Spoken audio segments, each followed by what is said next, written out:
ya, bertemu bersama saya Muhammad Peri di Kendengar di kesempatan pagi hari ini di program Pojok IKM yang mana ini adalah kerjasama kami bersama Dinas Tenaga Kerja dan Perindustrian Kabupaten Tanah Laut bersama Diskominfo Kabupaten Tanah Laut dan juga Radio Tuntung Pandang ya. Dan untuk pagi hari ini kami live Facebook ya rekeningnya di LPPL Tuntung Pandang dan juga live record YouTube di Radio Tuntung Pandang FM dan juga nanti ada reelsnya juga. Dan buat pendengar yang mau lihat di situ ya, kalian bisa lihat di situ siapa yang berhadir di sini ya kan ya. Dan kali ini kita perkenalkan yaitu ada Bapak Mahyudi. Beliau ini adalah owner Tahu Tempe Jaya Kusuma. Iya, halo assalamualaikum Bapak. Waalaikumsalam. Iya, apa kabar Pak hari ini Pak? Baik. Alhamdulillah ya. Mungkin rekan dengar kita langsung saja nih ya bertanya-tanya sama Bapak Mahyudi terkait dengan produksi ini ya, produksi tahu tempe ya mungkin ya bisa kalian lihat di Facebook kami saat ini yang lagi live ya. Nah, kali ini sudah terpampang produk beliau yaitu ada tahu tempe ya kan yang sudah ada bervariannya nih tahunya ya. Nah, nantinya akan yang dijelaskan oleh Bapak Mahyudi di kesempatan pagi hari ini rekan dengar. Dan mungkin Pak Mahyudi boleh diceritain dulu nih di awal gitu kan ya sejarahnya, ceritanya pian bisa kenapa memilih berusaha di bidang tahu dan tempe ini. Silakan Pak. Boleh didekatin sama ini ya Pak? Ya. Didekatin sama mic-nya. Oke. Rekan pendengar Tuntung Pandang di mana Anda berada. Oke. Perkenalkan saya Mahyudi, tinggal di Desa Telaga, Bakatung, dan saat ini aktivitas sehari-hari kita selaku petani juga wira swasta di bidang UMKM yaitu produksi tahu tempe. Selain itu juga saya selaku penggiat pertanian organik. Saya juga salah satu produsen pupuk organik cair Hayati. Oh iya. Dan alhamdulillah kalau untuk UKM tahu tempe kita sudah berjalan di 1 tahun terakhir ini. Baru aja ya berarti ya Pak ya? Ya. Usaha yang baru nih. Ya. Dan kalau untuk pupuk organik cair saya sudah berjalan sejak tahun 2016. Pupuk cair ya? Ya. Oke. Dan alhamdulillah kita pada saat yang bersamaan untuk di bidang yang telah lama saya geluti, yaitu pada tahun 2016 saya salah satu peserta penerima penghargaan berprestasi tingkat nasional di bidang pembangunan pertanian dari 25 orang se-Indonesia. Okay. Untuk di Kalimantan ada 2 dari Kutai dan Tanah Laut. Oke. Dan untuk tahu ini kenapa saat ini saya coba geluti. Pertama kita melihat peluang, Pak.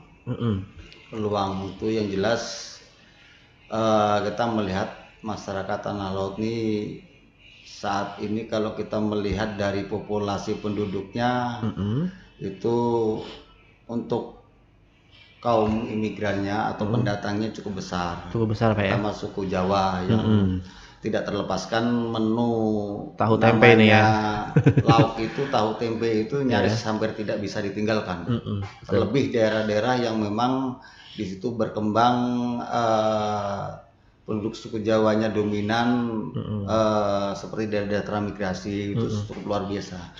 Bahkan kita juga tidak menafikan saat ini untuk suku kita sendiri, suku Banjar pun juga banyak juga namanya ya? menu tahu tempe ini sudah familiar sekali untuk kehidupan sehari-hari. Misalkan karena bahan pokok juga kan? Ya, apalagi kalau sudah jadi olahan seperti katakanlah gorengan ataupun produk-produk olahan yang lainnya. Betul. Nah, yang mana ini kan salah satu produk yang nilai gizinya cukup tinggi dan aman untuk kita konsumsi ya. Nah, oke, baik seperti itu ya rekan dengar. Jadi ada peluangnya nih gitu kan ya yang dicari oleh Bapak Mahyudi dan alhamdulillahnya ada nih di sini di tahu tempe ini produksinya gitu kan ya. Nah, jadi kita sebelum masuk ke sana nih Pak. Ini kenapa namanya Jaya Kusuma nih? Mungkin sedikit saya klarifikasi Pak ya, namanya sebenarnya Jakasuma. Jakasuma ya. Sebenarnya Jakasuma itu sangat terkait sekali di situ yang sudah lebih populer lebih dulu untuk di tanah laut, khususnya di Dinas Pertanian itu sebenarnya kelompok tani Pak. Kelompok tani Jakasuma. Jakasuma ya. Dan itu juga terkait sejarah. Di tempat saya itu, jalan tempat saya itu namanya Jalan Jakasuma, yang dilatar belakangi dulu menurut riwayat daripada tetua-tetua kami itu, bahwa Jakasuma itu adalah singkatan dari suku yang ada di situ. Oh, suku yang ada di situ ya. Jawa, Kalimantan, Sulawesi, Madura. Oke, campuran jadi ya rekan dengar ya. Jadi saat ini pun juga akhirnya menjadi jalan namanya Jalan Jakasuma, kelompok taninya pun juga Jakasuma, dan kelihatannya memang yang pas untuk cukup familiar lah didengar masyarakat, itu cukup gampang dikenal dan diingat gitu. Oke, jadi ambilan yang simpel-simpel aja gitu kan ya terkait dengan nama usaha ini ya Pak ya. Oke deh, nah seperti itu. Nah jadi rekan dengar untuk tahu tempe ini baru aja nih ya, mungkin tahun 2023 Pak ya mulainya Pak ya, sampai dengan sekarang ini kan baru 1 tahun nih kata Bapak tadi. Nah Pak, ini apakah memang Pian itu sudah ada basic nih untuk mengolah tahu tempe ini dulunya, atau ada ya semacam diajarin dulu dari ayah kah atau nenek kah dulunya, ataukah memang belajar otodidak sendiri nih Pak? Nah, kalau untuk sejarah tahu tempe secara pribadi saya tidak punya basic. Kenapa? Karena saya basic keilmuan saya sebenarnya malah di peternakan. Peternakan dan pertanian kayaknya tadi ya kan ya. Saya karena SLA saya itu di Senakma. Terus kemudian saya lanjutan untuk pendidikan itu perguruan tinggi saya di Fakultas Peternakan sebenarnya. Ya, dari Universitas Jenderal Sudirman. Cuman ketika kita sudah hidup di masyarakat seperti ini, apapun peluang yang ada dan kira-kira itu menjanjikan ya, ke depan menjanjikan, itu yang kita ini. Sebenarnya kan pertama juga di latar belakangi, dulu saya sering beli ampas tahu. Ampas tahu ya. Dan untuk ternak sapi yang namanya kita hidup di kampung itu identik dengan bertani dan ternak sapi. Saya pikir-pikir kalau kayak gini beli terus lebih baik bikin sendiri. Kalau kita bisa produksi sendiri gitu. Yang kedua kalau sejarah yang termasuk bisa menguliakan saya karena bapak saya dulu pernah kerja di pabrik tahu pada saat tahun 99 2000-an. Kakak sendiri juga demikian. Setelah kita sharing-sharing, kita didorong bisa aja katanya demikian. Akhirnya kita coba kerjain. Jadi diajarin ya sama bapak ya. Nah jadi cara bagaimana mengolah tahu gitu kayaknya tempe yang tentunya enak gitu Pak ya. Nah dan juga siap diperjualbelikan seperti itu rekan dengar ya. Nah jadi awal mulanya seperti itu intinya ya kan ya. Bermula dari beli ampas tahu terus gitu kayaknya tadi, dan juga ada bapak yang bisa gitu kan ya. Sebenarnya lebih dominan ke kakak ipar yang tentunya bisa gitu kan mengolah si tahu dan tempe ini, lalu belajarlah Bapak Mahyudi ini gitu kan ya untuk belajar cara memproduksinya seperti apa gitu kan ya. Nah Pak, awal mulanya itu susah nggak sih Pak? Ini kan ini 1 tahun nih gitu kan ya, susah nggak sih untuk memperjualbelikannya dan memproduksinya nih? Dan cari pasarnya itu seperti apa Pak gitu? Ya, tentunya pertama untuk kita pemula itu memang ketika kita mau berproduksi yang harus coba kita pastikan dan kita upayakan itu mengenai pasar. Mengenai pasarnya. Ya. Sebenarnya kalau pasar itu kita terbuka, cuman terkadang kan kita akhirnya harus berhitung dari sisi efisiensinya terkait masalah transportasi. Karena kan kalau kita melihat kantong-kantong konsumen kita ini cukup menyebar. Misalnya katakanlah di daerah Damit, kemudian daerah Panjipatan, kemudian daerah Kuro, ini kan cukup menyebar. Ya. Dan kalau kita melihat aktivitas pasar kita saat ini hampir hari-hari itu ada pasar. Selain pelihari. Iya. Hampir bahkan di setiap tempat. Kecamatan itu, banyak ya. Bahkan kecamatan seperti katakanlah di Batu Ampar Rabu ada, Minggu ada, di Damit itu ada hari Jumat, ada hari Selasa, bahkan malamnya nanti ada lagi di daerah Alor Sebuhur gitu. Nah itu tinggal kita aja Pak. Kita yang mau turun ya Pak ya? Ya, mau turun. Oke, jadi awal mulanya nih Bapak ini mencari pasarnya nih rekan-rekan ya supaya diketahui.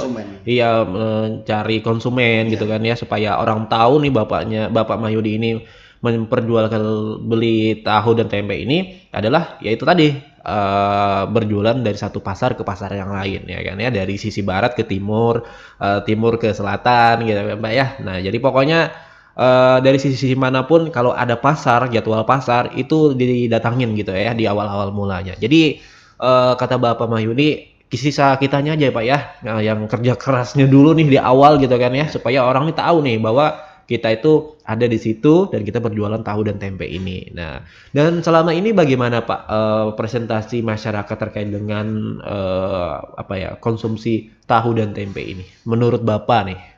Sebenarnya cukup bagus sih Pak. Cukup bagus ya. Cukup bagus. Kalau dari sisi konsumen itu kita cukup bagus, cuman kadang-kadang kalau kita ini kan saat ini sering sekali terkendala masalah dimobilisasi, terutama di transportasinya Pak ya. Karena untuk dunia usaha yang saat ini menjadi sebuah tantangan terbesarnya adalah transportasi. Justru di biaya marketingnya. Betul. Nah, di biaya marketing ini cukup lumayan signifikan mempengaruhi income kita. Terlebih juga kita punya kendala lain. Tahu tempe ini identik dengan bahan utamanya kedelai yang notabene itu saat ini mayoritas itu masih berbahan impor. Impor ya? Ya. Ini yang kadang-kadang kita sendiri sebagai petani juga sebagai penggiat UMKM merasa kadang-kadang kenapa kita mesti harus menggunakan produk impor ya kan? Gitu. Padahal kalau kita ngelihat dari sisi kualitas yang ada di Indonesia, pada saat di tahun-tahun lalu 2023 saya sering kita menggunakan kedelai Bima itu justru lebih berkualitas, lebih unggul ketimbang dari impor tadi. Terutama di partinya lebih banyak ya Pak ya? Dengan jumlah volume yang sama yang kita masak itu akan menghasilkan cetakan tahu yang lebih banyak daripada yang impor tadi ya. Cuman ada problemnya itu ya, impor itu stabil ya, kesediaannya ada gitu kan ya. Tapi kalau yang Bima itu tadi ya kurang-kurang lah Pak ya. Jadi seperti itu nih rekan dengar ya. Itulah kendalanya ya dari segi bahan baku ya di kedelainya Pak ya. Karena memang kan terbagi-bagi juga gitu kan ya terhadap kedelai ini rekan dengar. Nah, kadang fluktuasi rupiah sangat Pak. Iya, sangat-sangat berpengaruh juga Pak ya terhadap harga kedelai ini juga nih rekan dengar. Iya, patokannya dolar. Karena kan ini sudah masuk impor juga gitu kan ya. Dan kita tidak mengekspor itu. Nah, jadi susahnya di situ rekan dengar ya. Kita bergelut di harganya itu tadi gitu kan ya. Nah, tapi kalau di dalam negeri kalau Bima tadi ya kan, insya Allah harganya agak-agak miring juga, bisa aja kita kendalikan ya Pak ya. Harga tidak Pak. Tidak juga. Harga berkompetitif. Kompetitif juga. Kompetitif. Ya, cuman dari sisi kualitas. Kualitasnya saja. Kualitasnya itu lebih baik. Baik ya. Dan untuk menghasilkan padi jauh lebih banyak. Oke gitu ya. Bedanya di situ ya. Secara keuntungan juga lebih menjanjikan yang Bima tadi ya. Patinya lebih banyak. Iya pastinya Pak, karena kan 2 kali lipat dari yang pertama lah ibaratnya gitu kan ya. Ya lebih lah Pak. Lebih darinya gitu kan ya. Nah ini kan tadi transportasi. Nah kenapa jadi transportasi nih Pak? Apakah memang cara bawanya yang sedikit kah kalau karena transportasi, kendala dari transportasi ini? Ataukah gimana? Ya, karena pasar kita ini kan spot-spot Pak ya. Ya. Spot-spot katakanlah kalau kita di pasar itu misalnya dari daerah sini ke daerah sini ke daerah sini itu kan kadang-kadang kita perpindahan jarak tempat satu dengan yang lain itu agak berjauhan ya. Nah, dari situ sangat terasa sekali karena kalau tahu ini kalau kita bawa untuk pakai sepeda motor sulit Pak ya. Ya karena cepat kan kita hancur ya. Harus pakai bak yang ada airnya. Gitu. Jadi armada yang harus mobil ya. Mobil gitu. Nah kalau kita bawa secara ini juga kurang efisien. Kalau bawa pakai motor ya. Ya. Cepet hancur ya kayak dong yang putih ya Pak ya? Hancurkah atau gimana Pak? Enggak, ya, yang jelas nggak bisa bawa lebih banyak Pak. Oh iya pastinya itu ya kan ya. Cuman ya itu kendala kali kurang usaha aja Pak. Oke, itu ya. Sebenarnya sambil jalan kan pelanggan pasti menambah aja gitu kan ya. Temu aja nantinya itu semuanya pasti jalan ketemu. Oke, jadi Pak nih dalam satu kali jalan itu berapa kilo biasanya yang Bapak bawa? Apakah memang satu ibaratnya satu drum kah, satu tempat yang tempat? Tidak pasti Pak ya. Kalau misalnya kayak kita sudah masuk di pasar Damit, Damit yang sudah mengenal kita, kita sudah rutin masuk ke situ, itu sekali jalan bisa 8 bak habis. 8 bak ya? Wah lumayan Pak ya, banyak juga gitu kan ya. Dan kalau 8 bak nggak mungkin bawa sepeda motor. Iya. Sedang 2 aja. 2 gitu kan ya. Oke. Nah ini jadi 8 bak nih karena itu untuk satu pasar aja gitu kan ya. Melainkan lagi beberapa pasar yang ada di Tanah Laut ini gitu kan. Pasar Subuh ada juga nggak Pak Bapak? Kita nggak di pasar Subuh ya. Cukup di pasar-pasar yang ada di kecamatan-kecamatan aja gitu kan ya. Oke. Nih Pak, proses pembuatannya seperti apa nih dari Bapak Mahyudi nih terhadap tahu dan tempe ini setiap harinya? Kalau tahu itu kita proses tahapannya dari proses perendaman kedelai. Ya, dari kedelai itu harus kita rendam berkisar antara 3 sampai 4 jam. 3 sampai 4 jam. Wah, lumayan juga Pak ya merendamnya. Ya. Itu berapa kilo Pak sekali Pak? Kita fluktuatif Pak ya, kita ada hari tertentu yang produksinya lebih banyak, hari tertentu gitu. agak kurang gitu. Karena memang hari-hari tertentu itu kan di pasar yang kita masuki udah kita punya pelanggan yang lebih banyak. Itu yang akhirnya kita nggak sama dari hari satu ke hari yang lain. Oke, jadi ada hari-hari tertentu ya, yang menyesuaikan hari pasar itu tadi gitu kan ya. Oke. Kalau ketemu dengan pesanan orang hajatan, banyak juga Pak ya. Pasti kita harus tambah lagi produksinya. Oke. Acara kawinan biasanya gitu ya. Itu kan banyak tuh. Untuk di suku Jawa. Suku Jawa kan banyak tuh ya rekannya ya kadang untuk sambal gorengnya lah gitu kan kadang ya Pak ya atau juga yang lain-lainnya lah gitu kan ya untuk perlengkapan si makanan itu tadi rekannya ya. Nah, jadi kalau dalam proses pembuatan sama siapa Pak? Dibantu sama siapa? Ada anak yang kerja. Ada ya.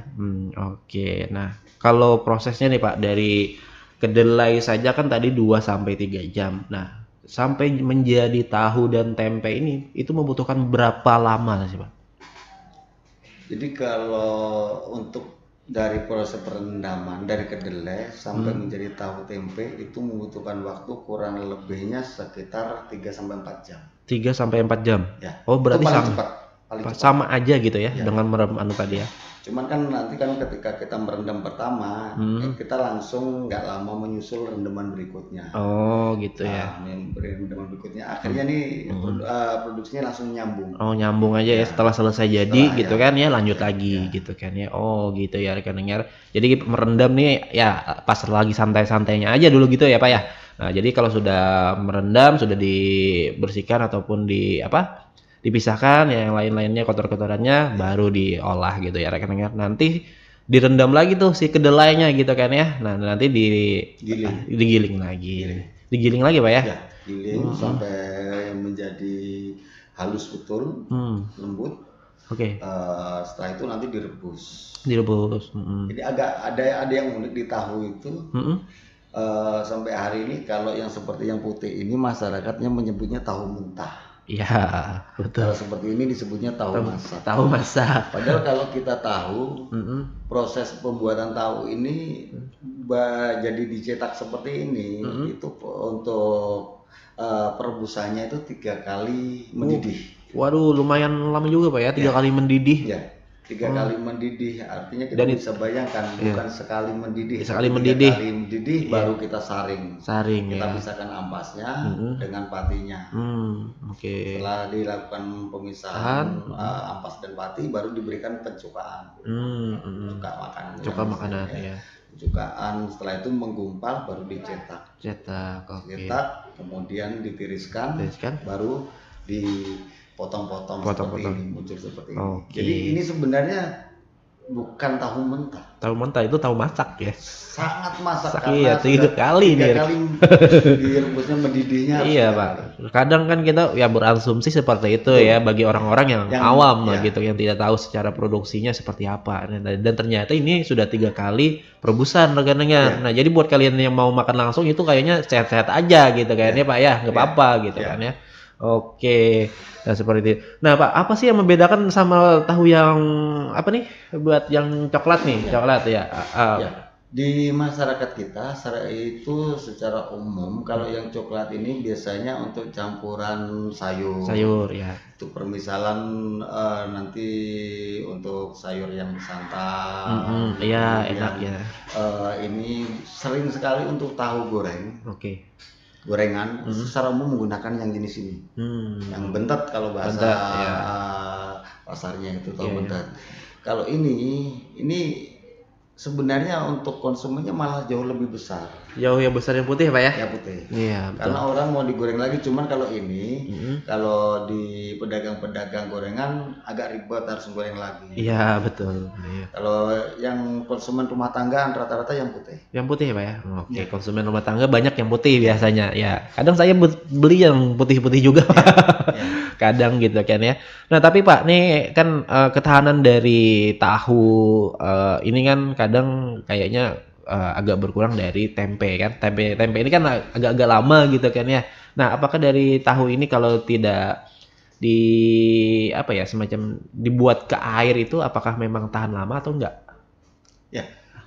Jadi tahu ini kan kenapa terutama produk-produk makanan itu terutama khususnya makanan-makanan yang berprotein tinggi ada kecenderungan akan cepat rusak. Gitu ya. Ya. Kenapa? Karena memang proteinnya sangat tinggi. Khusus yang bahan makanan yang bersumber dari kacang-kacangan itu luar biasa tingginya. Tingginya ya Pak ya. Proteinnya. Dan tentunya kalau kita nggak rendam, apalagi proses memasaknya pun juga tidak sempurna, maka akan cepat rusak. Cepat rusak. Oke. Wah itu kendala lagi tuh rekan dengar ya. Ya. Indikasinya kalau misalnya dia itu dari prosesnya kurang sempurna, itu tahu itu bisa 1 hari sudah mengapung. Oh, kalau sudah mengapung itu berarti sudah tanda-tanda. Sudah tanda-tanda tidak boleh dimakan lagi atau? Nggak boleh makan. Apa? Sudah mulai apa? Mulai agak menurun. Oh, menurun anunya kualitasnya. Artinya di situ ada peran mikroba yang sudah mengontaminasi di situ. Sehingga ini kalau dibiarkan lama-kelamaan dia cepat membusuk. Makanya untuk ketahanannya biasanya misalkan dimasukkan ke kulkas itu untuk memperpanjang. Tapi secara umum kalau yang kita bikin ini rata-rata di 2-3 hari masih bisa disimpan ya. Kalau di kulkas bisa 1 minggu pun nggak apa-apa, 10 hari pun nggak apa-apa. Bahkan ada pelanggan kita yang di Sukaramah itu sampai setengah bulan. Setengah bulan nanti habis baru minta dikirim lagi. Warungan. Warungan ya. Kan bisa juga ke kulkas. Iya, Tapi kalau untuk yang di luar kulkas bisa 2-3 hari tadi ya. Nah seperti itu ya. Berarti Bapak ini juga mengecer ke warung-warung ya Pak ya? Jadi ke warung-warung ini buat rekan dengar yang mungkin mau bekerja sama juga ya sama Bapak Mahyudi, terima aja terus aja Pak ya. Nah jadi siap aja nih setiap setengah bulan sekali kayak gitu kan ya, siap aja nih Bapak Mahyudi untuk mengantarkan ya Pak ya. Nah jadi bukan hanya berjualan di pasar saja tapi juga mengecer ke warung-warung nih rekan dengar ya. Jadi buat rekan dengar yang mungkin mau bekerja sama nantinya bisa hubungin Bapak Mahyudi ya. Pak, kalau harganya berapaan Pak? Kalau kita di jualan untuk saat ini per 10 bijinya saya jual di tempat 5.000. 5.000 ya untuk jual di tempat ya rekan dengar. Nah 5.000 ya. Nah, tapi kalau untuk langsung ngecer itu bagaimana? Kalau pengecer kalau di pasar rata-rata di 7.000. 7.000 ya. Kalau ke warung-warung maksudnya tadi yang Kalau ke warung-warung ya kita bisa harga murah miring negokan pastinya. Tentunya kan kita kan warung kan harus ngambil keuntungan juga.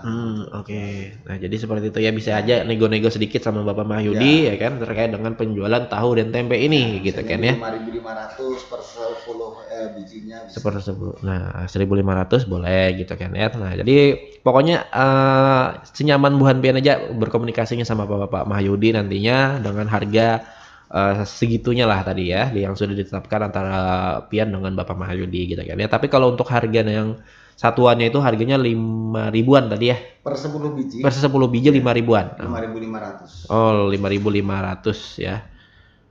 Oke, per 10 biji. Nah, itu ya kadang 10 biji. Kalau tempe, Pak? Sama? Kalau tempe kita jual di 2 ribuan. 2 ribuan. Oke.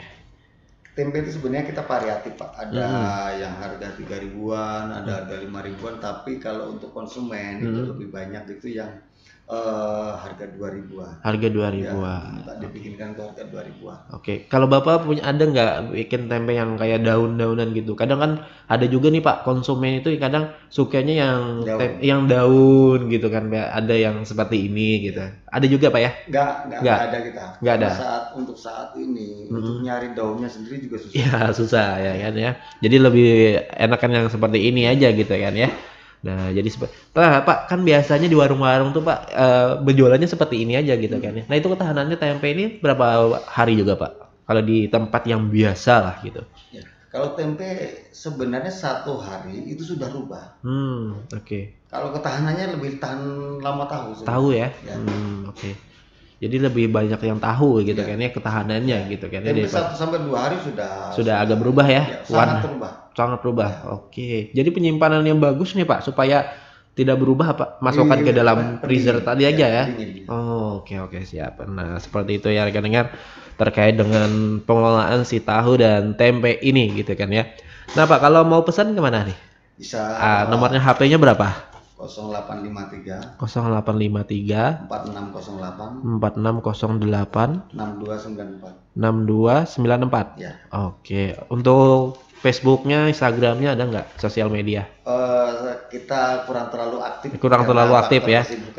Oke, tapi yang penting ini adalah nomor telepon dan juga WA ya. Sebetulnya kan kita juga buka toko sayur. Toko sayur juga. Saat ini juga di situ kita sediakan. Kalau nanti misalnya melalui pemesanan di toko sayur kita juga bisa. Bisa juga ya. Di mana tuh Pak tempatnya? Di Mata. Di Mata ya. Perumahan Takisung Permai itu. Toko Takisung Permai setelah Alfamart sebelah kiri ada Dokter Aji. Sampingnya Dokter Aji itu. Pokoknya deretan situ ya rekan-rekan. Dekat Simpang 4 itu ya Pak ya berarti ya. Sun ya. Bukan, lewat lagi. Lewat lagi terus saja. Kuburan Mata. Oh, Kuburan Mata. Di sana ya. Sebelah kiri jalan tuh kan ada perumahan Takisung Permai, ada ruko Alfamart. Nah, setelah Alfamart itu.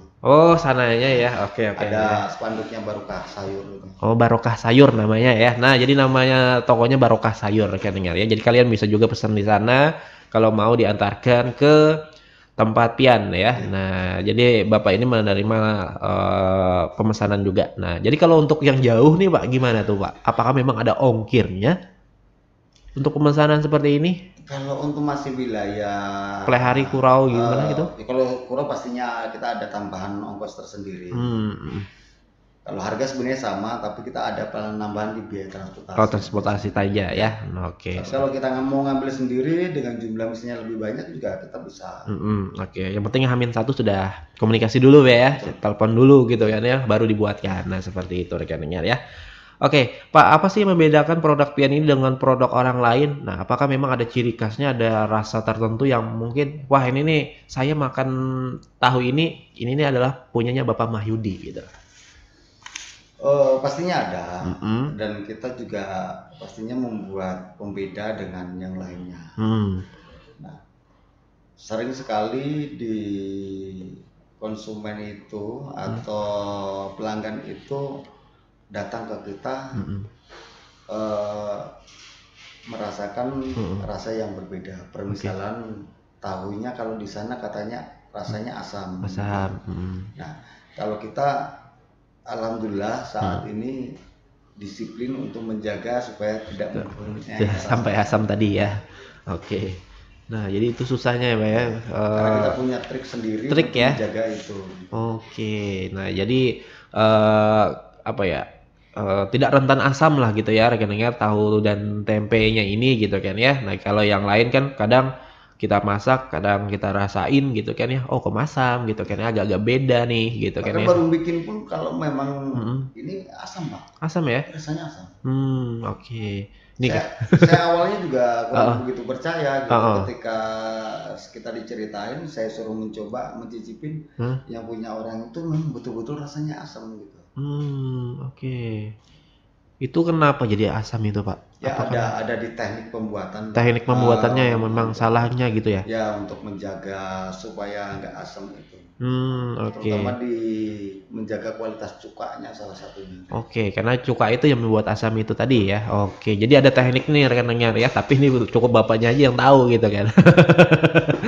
Ya, jadi Bapak Mayu ini ada trik ya, trik khusus nih supaya untuk tahu dan tempe ini supaya tidak asam gitu kan. Karena memang ada banyak komplain lah pelanggan-pelanggan ya kan yang di luar sana yang merasakan, wah ini kok di tempat sana saya asam gitu kan ya. Nah, tapi kalau di tempatnya Bapak Mahyudi insya Allah tidak ya rekan-rekan, karena memang Bapak Mahyudi menekankan adanya teknik-teknik khusus lah gitu kan ya supaya ini tidak asam itu tadi ya. Oke, ini tadi ada pupuk cair juga nih. Betul. Nah, ini saya penasaran Pak. Nah, ini pupuk cair seperti apa ini? Apakah memang pembuahan kah? No, atau semacam untuk pensuburan si tanaman itu tadi? Nah, gitu. Untuk pupuk cair kita ada beberapa item Pak. Kita bisa membuat tergantung formula permintaan. Oke. Termasuk saya punya sawit itu sampai hari ini saya juga tidak pernah memakai pupuk pabrikan. Pupuk pabrikan ya, oke. Kita cuma menggunakan pupuk buatan kita sendiri yang kita kocorkan ke tanaman gitu. Oke. Pupuk itu sebenarnya kalau kita berbicara tentang perpupukan banyak kategorinya, Pak. Ya. Banyak kategorinya. Ini saya sambil belajarnya juga nih sama Bapak nih. Kalau kita di pasaran itu malah justru terbatas. Ya, betul Pak. Terbatas untuk pilihannya. Misalnya kalau di pasaran itu pupuk NPK ya hanya NPK. NPK ya betul. Ya hanya unsur N, P dan K. Saya selalu beranalogi begini. Kalau kita NPK, ibarat kita makan, kita hanya makan nasi, ikan, sayur. Nah, selebihnya tidak ada rasa. Kenapa? Karena hanya nasi, ikan, sayur, tidak diberi bumbu-bumbu yang lain. Nah, sama halnya tanaman. Unsur makro terbesar yang dibutuhkan tanaman memang N, P, dan K. Nah, ada makro sekundernya itu seperti Ca, Mg, S, itu unsur sekundernya itu juga harus ada. Bahkan asam-asam amino itu sangat dibutuhkan oleh tanaman. Jenis asam-asaman. Bahkan agen hayati, penyubur tanah itu mutlak. Harus ada juga ya. Ya.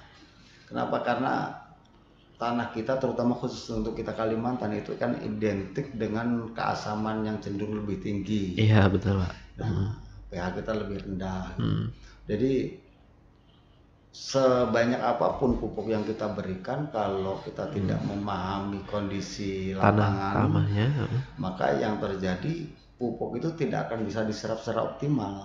Salah satunya permisalan ketika tanah itu asam, maka yang dominan adalah unsur ferum, zat besi, dan unsur aluminium. Nah, sifat dari unsur ini adalah akan mengikat unsur fosfat dan kalium. Ya. Nah, ketika kita memberikan pupuk, tapi unsur ini dominan, itu nggak jadi apa-apa ya Pak? Hanya hampir tidak jadi apa-apa. Saya pernah. Percuma jadinya ya. Nah, untuk melepaskan itu kita harus masukkan unsur Ca, Mg, dan S. Ya, kalsium, magnesium, dan sulfur. Dan itu sangat luar biasa banyaknya di lingkungan kita. Contoh kalau kita di perusahaan penetesan telur, kalsium di cangkang telur itu ya sama kalsium yang ada di pupuk. Gitu ya. Kita bicara unsur, mau N kimia, mau N organik, ya unsurnya ya tetap N. Nggak ada namanya N itu unsur N kimia, nggak ada Pak. Ya, N itu ya unsur kimia, semuanya gitu. Cuman dia berbahan organik dan berbahan kimia sintetis gitu. Itu yang membedakan gitu. Nah, itu yang kita mesti paham. Misalnya kalau kita unsur fosfat. Fosfat itu kan dari bebatuan. Iya. Nah, terutama kalau di daerah Jawa Timur, di Gresik, di Madura itu fosfatnya tinggi sekali. Itu yang digunakan untuk bahan fosfat. Nah, kalau kita bicara fosfat, yang paling tinggi di tanaman itu kan dari bonggol pisang. Bonggol pisang itu sangat luar biasa tingginya. Jadi tuh lumayan. Tetapi di dalam bonggol pisang ada tambahan lagi. Dia juga sangat dominan sitokinin. Apa lagi tuh sitokinin, Pak? Sitokinin itu zat pengatur tumbuh, ZPT. Kalau kita ke toko pertanian mesti beli sendiri, ZPT-nya tersendiri. Iya. Kemudian pupuknya tersendiri. Kalau ini kita bisa bikin pupuk, di dalamnya sudah ada tambahan-tambahan unsur yang dibutuhkan tanaman yang lain. Itulah kelebihannya kita menggunakan pupuk olahan sendiri. Olahan sendiri tadi ya, rekan dengar ya. Jadi kalau kita beli di suatu tempat gitu kan, di toko itu terpisah aja gitu kan ya. Jadi tidak jadi satu ya. Nah, jadi mengeluarkan duit yang banyak juga sebenarnya gitu kan ya. Dan tapi kalau kita sudah bikin sendiri ya Pak ya, nah sudah tahu caranya seperti apa, itu insya Allah mengurangi pengeluaran yang ada kita gitu kan ya. Nah seperti itu. Nih Pak, ini kan tadi saya mendengar nih postur tanah nih Pak. Ini kan tanah-tanah kita kata Bapak tadi agak apa gitu kan pH-nya gitu ya. Nah, cara mengetahui tanah yang memang itu subur, yang bagus gitu kan Pak ya, dan juga sangat cocok lah ditanami gitu kan. Itu seperti apa Pak? Dan juga cocok nih sama dengan pupuk yang kita olah itu gitu. Sebenarnya kalau tanah Pak, itu untuk tanaman di tempat kita ini sudah banyak tanaman-tanaman yang memang secara alami dia bisa beradaptasi dengan alam kita. Alam kita ya. Cuman permasalahannya kalau kita berbicara ke tingkat produktivitas, produktivitasnya tidak akan optimal kalau tidak disupport. Nah, permisalan kalau kita bicara tanam kacang tanah untuk khususnya di wilayah kita, jangan berharap isinya penuh kalau tanpa bantuan dengan pengapuran tanah. Sebenarnya bukan masalah pengapurannya, karena masalahnya adalah karena keasamannya. Gitu ya. Nah, pernah suatu kejadian itu terjadi di satu kecamatan Takisung, itu ada salah satu petani yang waktu itu dia selalu berpikiran bahwa tanam kacang tanah harus dikapur. Gitu ya. Dan kapurnya cukup lumayan banyak mengapurnya. Ketika sama teman saya waktu itu dicek pH tanahnya. Tanahnya itu sudah netral sebenarnya, sudah pH 7. Sebenarnya sangat tidak perlu sekali lagi dikapur. Jangan kapur tadi ya. Itu dikapur. Bukannya bagus Pak, sama sekali tidak bagus dan bahkan tidak menghasilkan produksi yang sesuai yang diinginkan. Bahkan terutama di perkembangan vegetatif generatifnya pun juga sangat jelek. Kenapa? Karena tanahnya malah cenderung basah, bukan sesuai yang dibutuhkan tanaman. Nah, inilah yang sebenarnya juga perlu edukasi untuk masyarakat kita di lapangan. Kita sangat memaklumi penyuluh kita sangat terbatas. Betul. Penyuluh pertanian kita sangat-sangat terbatas ya. Ada berapa gitu ya? Wilayah kita yang luas banget gini kan. Jadi penyuluh juga yang sedikit ya harus bagi-bagi ini rekan dengar ya. Jadi tidak semua mencakup para petani yang ada gitu kan ya. Nah tapi ya setidaknya dengan hadirnya beberapa produk-produk seperti pupuk ini ya Pak ya bisa membantu lah gitu kan ya. Nah terkait dengan yang pertanian yang ada di tanah laut. Kalau pupuk cair yang di tempat Pian ini apakah memang khusus buat tanaman-tanaman yang khusus di petani atau buah-buahan juga Pak? Semua ya Pak ya? Atau umum aja gitu kan ya? Nah, bahkan beberapa kejadian kasus durian yang tidak pernah buah setelah dikocor dengan pupuk ini dia di tahun berikutnya buah. Buah ya Pak ya? Oke. Nih Pak, nih saya baru tanya nih, kadang kan alpukat nih kan sudah gede banget gitu Pak. Nah, apakah memang itu susah berbuahnya itu karena memang ya itu tadi kurang dipupuk atau gimana gitu kan, atau cara tanam yang salah gitu? Apakah jadi salah satunya itu, yang kedua salah satu genetik tanaman itu bisa juga. Genetik tanaman alternatif itu yang cenderung menonjol itu. Oke, jadi seperti itu ya rekan dengar. Karena kan memang saya nih ada nih pohon alpukat nih di rumah gitu kan ya. Cuman sudah tinggi ya, cuman tidak berbuah gitu ya Pak ya. Nah jadi itulah intinya mungkin ya. Mungkin boleh bisa dipupuk lebih sama yang cair ini gitu kan ya. Mungkin Bapak bisa atau rekan-rekan mendengar sekalian bisa coba pahami kenapa tanaman buah-buahan di kita kecenderungan ketika di musim kemarau itu ketika ada support hujan sedikit aja akan muncul kembang. Iya, betul. Betul ya. Kayak mangga nih kita sekarang ini kan bunga. Termasuk juga rambutan, ya. buah-buahan yang lainnya. Nah, karena apa? Karena di situ dia kalau musim banyak hujan itu akan cenderung vegetatifnya yang muncul terus, seperti pupus daunnya itu akan muncul terus. Betul. Nah, kalau dia muncul terus, maka ya tanaman tidak berbuah. Oke, berarti perlu dipangkas juga nih Pak? Atau gimana? Salah satunya trik kalau kata orang dikastrasi bahasanya. Itu adalah alasan untuk itu. Oke. Dia supaya tidak muncul daun muda lagi. Daun muda lagi ya. Karena kalau dia muncul daun muda pasti nggak kembang. Oke. Nah, konsep orang bikin pupuk adalah bermainnya di sana. Bagaimana pupuk yang dominan untuk dibutuhkan tanaman unsurnya memunculkan fase pembuahan itu kita dominankan di situ. Dan itu sangat luar biasa banyaknya di lingkungan sekitar kita banyak. Saya mencontohkan untuk kalium. Kalium itu luar biasa tingginya untuk di sabut kelapa. Sabut kelapa ya. Oke, taruh aja di situ ya Pak. Cukup direndam, dikocorkan ke tanaman. Sudah cukup kocorkan di tanah kita, pasti luar biasa. Oke, jadi seperti itu aja ya Pak ya, cukup untuk di buah-buahan ini ya. Sabut kelapa cukup direndam. Rendamnya sebenarnya itu sumber kalium. Sumber kalium ya. Fosfat bonggol pisang. Fosfat bonggol pisang. Oke. Nanti ini kita cari ini rekan dengar ya supaya ada anunya gitu. Nah Pak, yang di tunasnya tadi Pak, yang daun muda. Nah, itu yang mana nih yang dipotong kadang? Apakah yang memang ke atasnya atau gimana nih? Bukan dipotong Pak. Kita bisa bikin stuck, tidak muncul daun muda.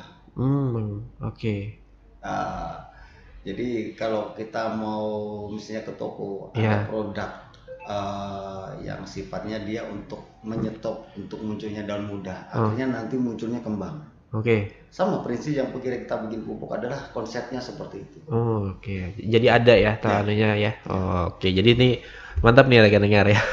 Ini permasalahan yang terjadi juga di situ Pak. Kadang di beberapa negara maju pertaniannya, katakanlah seperti Thailand.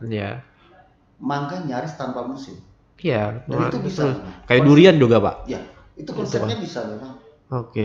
Nah, jadi seperti itu ya konsepnya nih rekan-rekan. Ini saya baru tahu gitu Pak caranya gitu kan ya. Bahkan beliau yang membimbing saya itu saat ini untuk tanamannya itu duriannya non musim.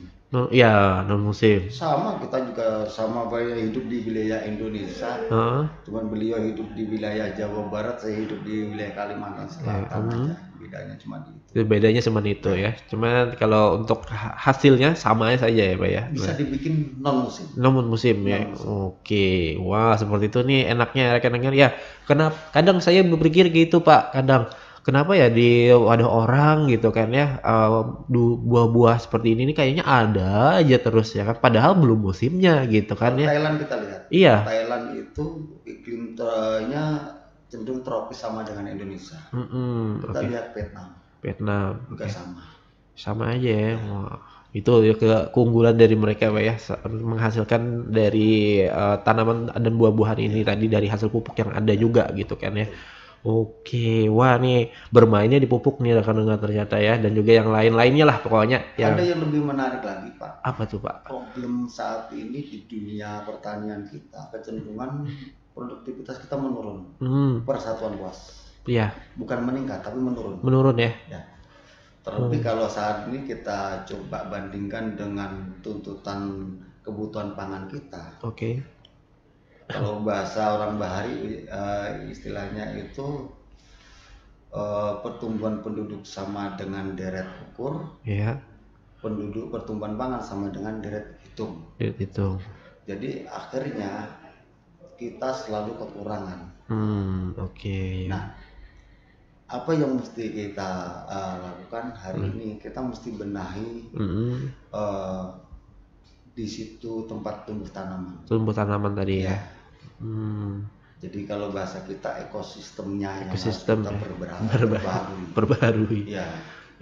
Nah, akhirnya di sana kalau kita mau mengoptimalkan produktivitas tanaman kita, kita harus bagaimana peran bioteknologi ini harus dilibatkan. Kita mencontohkan. Untuk produksi yang bagus, tanah itu minimal, apalagi untuk padi, minimal membutuhkan bahan organik 4%. Di tempat kita rendah sekali, Pak. Bahkan banyak sekali yang tanah-tanah kita kandungan organiknya di bawah 1%. Itu permasalahannya ya. Saya mencontohkan sederhana. Ketika pernah mengenal istilah bote. Bote tahu? Iya. Atau keladi. Ya keladi itu kan. Kalau Bapak mau membuktikan nanam keladi, Bapak taruh itu namanya lubang, bikin lubang, kemudian Bapak masukkan rumput-rumputan, imbuki tanah, baru tanami. Berbanding tanaman sebelahnya yang tanpa perlakuan itu. Saya berikan jaminan. Berbeda bisa 4 kali lipat produksinya, Pak. Dengan tanaman sama, dengan lokasi yang sama. Gitu ya, Pak ya. Cuman saat ini sebagai penggiat pertanian organik, kita prihatin terhadap produk-produk kimiawi yang cenderung bagaimana rumput itu secepatnya kita basmi terus. Tidak baik ya, Pak, ada rumput ya? Sangat tidak baik. Ya. Sangat tidak baik. Makanya kalau kita mau produksi tinggi, agen hayati kita libatkan. Itu mikroba, pelarut fosfor, pelarut kalium, penambat N, kemudian untuk menetralkan residu-residu racun yang ada di tanah kita akibat dampak penggunaan pupuk kimia yang masif, akibat dari penggunaan insektisida, pestisida dan segala macam itu. Itu harus dikurangi. Tanpa itu, Pak, kita pasti semakin tahun akan kecenderungan cost kita semakin tinggi, produktivitas kita semakin menurun.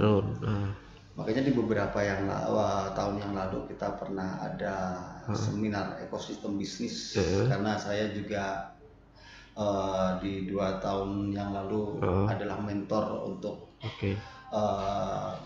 Horti program Yes di Tanah Laut ini. Pernah menjadi sebuah keluhan kawan-kawan kita. Kita kesel kok kemasukan beras dari Sulawesi. Dan harganya lebih murah. Padahal kita lumbung pangan ya, kayak lumbung padi ya gitu ya. Kemudian pertanyaan berikutnya yang harus kita tanya, kenapa kok mereka yang harus mengeluarkan biaya transportasi dari Sulawesi ke sini bisa lebih murah? Apa mereka nggak rugi? Nyatanya mereka untung. Kenapa demikian? Karena produktivitas mereka tinggi. Semakin produksi tinggi, maka akan berbanding terbalik dengan biaya produksi. Artinya persatuan produksi itu jadinya lebih murah biayanya. Semakin produktivitas rendah, maka persatuan produksinya kita jauh lebih mahal. Akhirnya jual kita harus lebih mahal. Ujung-ujungnya di pasar kita nggak bisa kompetitif. Malah kan ya, Pak ya, bingung gitu. Saya beberapa waktu lalu survei di IKN, Pak. Baru sekitar beberapa minggu yang lalu. Saya survei ke IKN. Masya Allah sangat luar biasa potensi pasar. Dan mestinya kita Tanah Laut harus bergandengan tangan untuk menyambut itu, karena bagaimanapun kalau saya lihat Tanah Laut khususnya Kalsel secara umum itu adalah sebagai penyangga IKN tadi ya. Khususnya pangan tadi ya. Seperti itu rekan dengar ya. Wah, ini ilmu yang bagus nih rekan. Penjelasan yang luar biasa, Pak. Ini yang baru semua produk di sana saya melihat nyaris tidak bisa, minim sekali untuk orang bisa berproduksi sayur. Dan tempat kita adalah salah satu satu-satunya peluang itu ya. Oh, ini pas banget ya rekan-rekan untuk daerah kita ini ya. Perjalanan 12 jam Pak ya. Iya pasti jauh banget. 12 jam artinya kalau kita berangkat sekitar jam 5 sore, jam 5 pagi sampai sana kurang lebihnya. Iya. Artinya kalau kita bawa sayur, kita petik di hari ini, besok pagi juga di sini juga baru dipasarkan besok. Iya. Sama aja ya, kurang lebihnya. Mereka di jalannya saja ya. Nah seperti itulah rekan dengar ya, terkait dengan perbedaannya gitu kan yang ada di sana itu tadi. Wah tapi ini saya mau panjang lebar lagi nih Pak, tapi kita sudah di penghujung acara nih ya kan ya. Tapi ya nggak apa-apa lah, yang penting ini saya sudah dapat ilmu nih penerapan terkait dengan pupuk tadi gitu kan ya, dan juga cara mengolah si tahu dan tempe ini tadi ya, yang tentunya membuka wawasan kita nih rekan-rekan di kesempatan pagi hari ini terkait dengan pupuk gitu kan ya. Nah pupuk cair, nah ini buat kalian juga yang mau pupuk cair ya, silakan juga nih hubungi Bapak Mahyudi nih di kesempatan pagi hari ini rekan-rekan. Terserah kalian mau pesannya berapa, pokoknya Bapak Mahyudi siap mengolahkan ya bersama kawan-kawan ya, dan juga yang lainnya. Dan juga buat yang mau beli tahu sama juga sama Bapak Mahyudi dan juga tempenya di sini nih rekan-rekan, ada juga tahu yang pokoknya ini tahu masak ya, yang sudah siap untuk kalian goreng kah, atau di sayur atau yang lain-lainnya, pokoknya siap semua nih ya. Pak, mungkin terakhir nih Pak, Pian promosikan terkait dengan dagangan Pian di kesempatan pagi menjelang siang hari ini. Silakan. Para pendengar dimanapun Anda berada, pada saat ini, bila Bapak, Ibu pendengar sekalian, ada yang berminat mau kerjasama dengan kita siap bergandengan tangan dan siap bekerja sama. Salah satu produk kita saat ini adalah produksi tahu tempe dalam bentuk tahu putih atau tahu bentet, tempe ataupun tahu untuk pong ya, yang sering digunakan untuk pentol. Terus kemudian kalau untuk produk yang lainnya, saat ini kita juga selaku penggiat pertanian organik, kita juga produksi pupuk organik cair. Berapaan tuh Pak? Ya. Berapaan harganya? Tergantung dari jenisnya Pak. Jenisnya itu variatif sekali, antara 70 sampai 120 ribu, tergantung jenis kategori pupuk yang dibutuhkan. Tetapi kalau memang para pendengar sekalian ada yang berminat untuk bekerja sama, apakah melalui kegiatan-kegiatan yang ada di desanya masing-masing. Kenapa demikian? Saat ini kita melihat ada program yang sudah menjadi arahan pemerintah pusat, yaitu program ketahanan pangan dan hewani. Kita siap permisalan dari para pendengar sekalian mau pelatihan kita untuk memberikan tutorial ataupun pelatihan ataupun pendampingan siap untuk memberikan itu. Nah itu ya rekan dengar ya, terkait dengan penjelasan Bapak Mahyudi terkait dengan kalau kalian ada penjelasan-penjelasan terkait dengan pertanian ya, monggo silakan diundang Bapak Mahyudi, siap untuk memberikan penjelasan-penjelasan terkait dengan apa yang kalian butuhkan di kesempatan pagi hari ini ya. Bapak Mahyudi, terima kasih Bapak ya. Terima kasih terkait dengan informasi yang sudah disampaikan di kesempatan pagi hari ini, yang mudah-mudahan ini bisa menjadi sebuah informasi yang bermanfaat buat kita semua gitu kan ya. Amin. Dan mudah-mudahan kita akan bertemu lagi Pak ya.